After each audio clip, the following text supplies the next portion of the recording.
The other Chinese companies that this has happened to is Alibaba. There's another one. What's the company? I invested in this company. It was Tekadu. That was another company I invested in. I love that company, but then the Chinese government starts passing laws and investigating things, and the stock price drops because basically the way stock price models work, where they model the price of an asset, is that the more risk or uncertainty there is, the lower the price is for various reasons. So with Diddy, um, here's what I've decided to do in regard to Diddy, because Diddy is caught in the middle of a Cold War between the United States and China. The United States and China are already at war. I do not think that the war might start. The war has already begun, and so effectively, what's happening is that companies that are caught doing business between the U.S. and China are caught in the crossfire. So American companies trying to make money in China are at risk of being punished by America and being punished by China. Same thing is true with Chinese companies that make money in America. Remember, TikTok is a Chinese company that's in America, and I think they were trying to ban TikTok and all this other stuff. And a lot of this also stems back to data. Data is extremely important, particularly as artificial intelligence is emerging, and you're getting into this weird world with 5G and everything else. So data matters. So what's happening now is the US government is very skeptical of any company that might be sharing data about Americans with the Chinese. And the Chinese government is equally skeptical of any Chinese company that may be sharing data with the Americans. In US stock markets, one thing that makes US stock markets the most valued in the world is that there are massive amounts of disclosure requirements that require you to show that your company is not fraudulent, that your company is not going to run off with the money, that your company is being very transparent with investors. Well, part of that transparency, according to the Chinese government, could involve the sharing of customer data, right? So with Diddy, what's happened is that Diddy controls 90% of the ride sharing market in China. And so they got data on probably 500 million Chinese people, and they're listed in the United States. So the Chinese government is basically saying, no, no, no, no, no. You're not going to go and do business with the Americans and meet their disclosure requirements and risk sharing all this data about Chinese citizens with the U.S. government. And where is that going to go? Nobody really knows. But I know that what that's done for me is with Diddy, I'm going to hold my shares. I'm not going to sell because I just think it would be a bad time to sell. I'm actually going to buy more.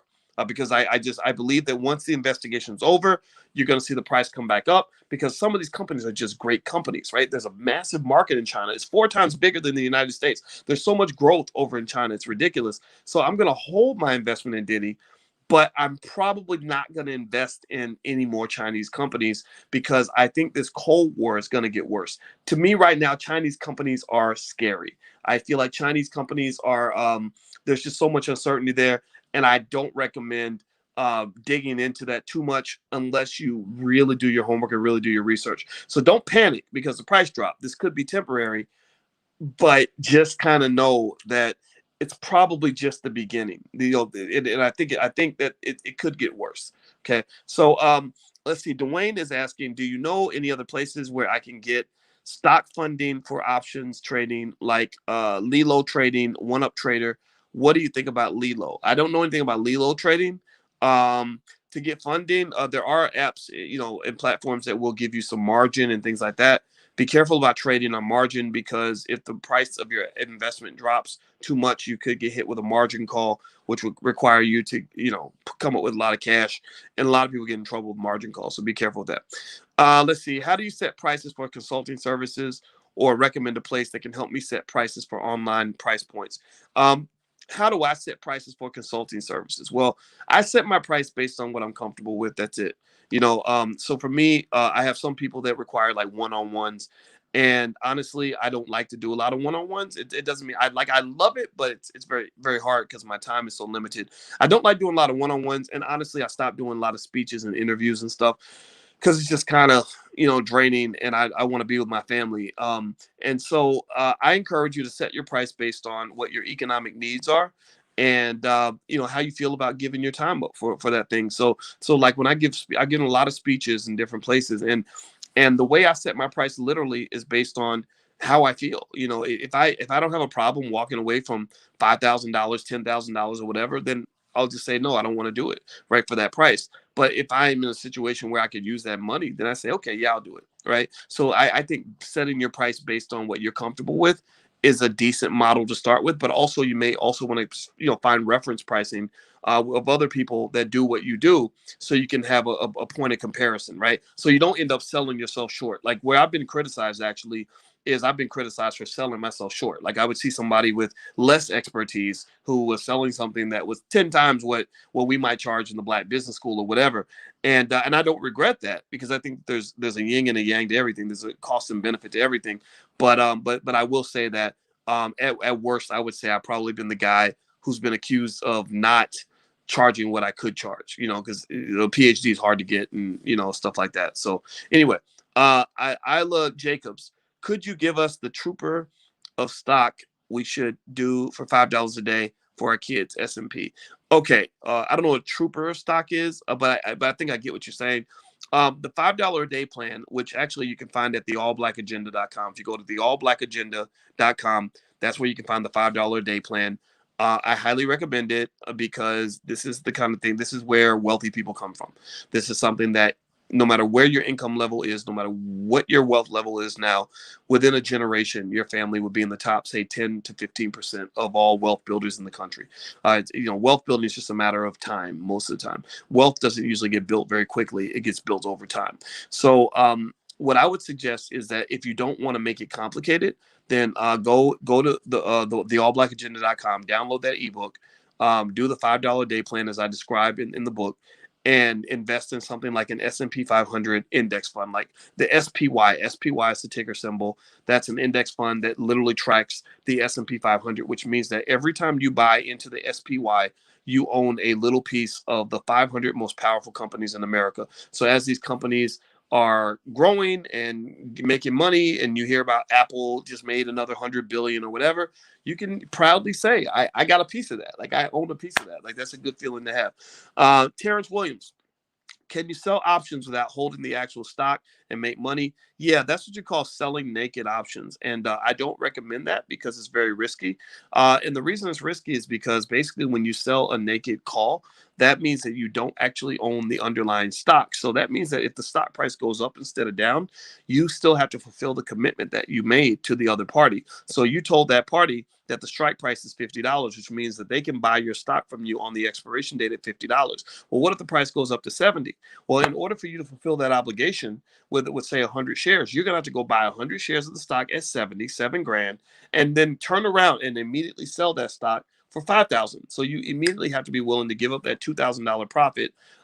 Whereas if you own the shares, then it becomes what is called an opportunity cost. You're going to say, dang, I could have made 2,000, but I didn't. But you own the stock, so you're not having to come up with all that crazy cash in order to fulfill that obligation. So I do not sell naked calls. It's very risky, and it's a great way to get in financial trouble. So I encourage you to invest, but don't be greedy. All right. So Anita Clark, what was the second platform you buy crypto on? It's called Bittrex, Bittrex. Renee Jackson says, do you recommend that your students read the Wall Street Journal daily? Yeah, I think the Wall Street Journal is great to read. Bloomberg, CNBC, Yahoo Finance, like anything you get your hands on. I think getting those apps and downloading them and just reading that stuff regularly is a great way to really educate yourself, stay informed of what's going on. We talk about, and this is the last point I'll make before we end our class today, is that, people talk a lot in our community, we talk a lot about consciousness, what it means to be conscious. And I really want you to think carefully about what it means to be economically conscious, because this explains why a lot of people struggle economically. If you ask most people who are struggling economically, if you say, how much time do you spend each month studying economics at all, or wealth and money? Most of those people are going to say none, right? In fact, studies show that the average millionaire spends 20 hours a month studying wealth and studying money. And that's why they become millionaires, right? And that's against the myth is that all these people were born with a silver spoon in their mouth, and it's because they're white. No, that stuff, maybe some of that's true sometimes, but that's not really the driving factor. Self-made millionaires are people who have money because they study money. Anything you study and put energy into, you're going to be good at. The great basketball players, there's no player right now in the NBA or the NFL who didn't spend an insane amount of time studying how to play their sport. There's no great rapper who didn't spend thousands of hours in the booth. There's no great, anything. There's no great carpenter who didn't spend thousands of hours learning how to be a carpenter. So if you want to be a wealth builder, you have to be willing to spend that time learning how wealth works and where money comes from. So when you, so really the answer is it makes easy sense to understand why some people never have any money, because they don't study how to get money. They don't know where the money is. They don't know how money works. So why would you expect to be good at something that you don't practice at? So when I talk to my daughter, my 10-year-old, and I say to her, I say, what's the key to success? She'll say preparation, right? And then I say, what makes you great at something? She'll say practice. So preparation and practice really is a form of preparation, right? When I'm practicing, like I show up at the Super Bowl and I have a great performance in the Super Bowl, it's not because I decided to be great that day or somehow God blessed me with greatness that day. The reason I perform well at the Super Bowl or the NBA Finals is because I put thousands of hours of practice in at the gym. I won that championship at least a year or two before that game ever took place. Sun Tzu in The Art of War, and economics is warfare. Global economic warfare is very important. We just don't always know how to play it because nobody trains us on this early. Sun Tzu always said, battles are won before they begin, right? That basically that preparation, that practice, that learning that you're doing when you're reading the Wall Street Journal every day and you're practicing and you're learning and you're preparing and you're understanding and you're gaining an elevated economic consciousness, that's what helps you win the war. So I want to help you win the war. I want your children to win the war, because the wars are going to continue and the wars are going to get worse. And in 50 years, there's going to be an economic battle your child is going to fight. Your grandkids are going to fight. And the reason they're going to win that battle is because of something that their grandma or grandpa did back in the year 2021. So I need you to really practice being a visionary. And I want you, and part of vision means consciousness. Consciousness is awareness. A lot of people talk about being woke, but don't know what woke is. They're sound asleep. I want you to really be economically woke, and that means developing awareness. And part of that awareness comes from practice, preparation, and repetition. The number one way to train your subconscious mind is repetition. Alicia and I talk about that a lot. That's her area of expertise. So you engage in that repetitive act of practice and preparation, and before you know it, you will see your money will be merely a reflection of what you're becoming on the inside. So let's all be woke. That's how we're going to be successful. All right, guys. So I want to let you guys know, if you log in at the blackstockmarketprogram.com, the recording of this class, as well as all the other classes we've done, it's going to be in there. Number two, you can log in and leave your questions for next week. So if you have a question that you want to make sure I answer, just log in at the blackstockmarketprogram.com and put the question in there. Number three, later on today, I'll put the list of the stocks that I like for this week, and you can feel free to take a look at that as well. I'll also email that out to you tomorrow. So have a good day, everybody. It was great to see you. And one last thing I want to mention is if you want to join us for the Wednesday night book club that we're going to cover Black Labor, White Wealth by Dr. Claude Anderson. That's going to be our first book. You can actually go to blackkeystogreatness.com. That's totally free. That's another program you can join. It won't cost you anything. But that's the book club I wanted to do, because I think that Powernomics concepts needs to be standard in our community, right? We need to know that as well as we know basketball, rapping, twerking, and hair weaves. We need to know Powernomics as much as we know anything else. So that's why I wanted to do this. So take care, guys. It was great to see you, and I hope you have a wonderful day. And I love you, and I wish you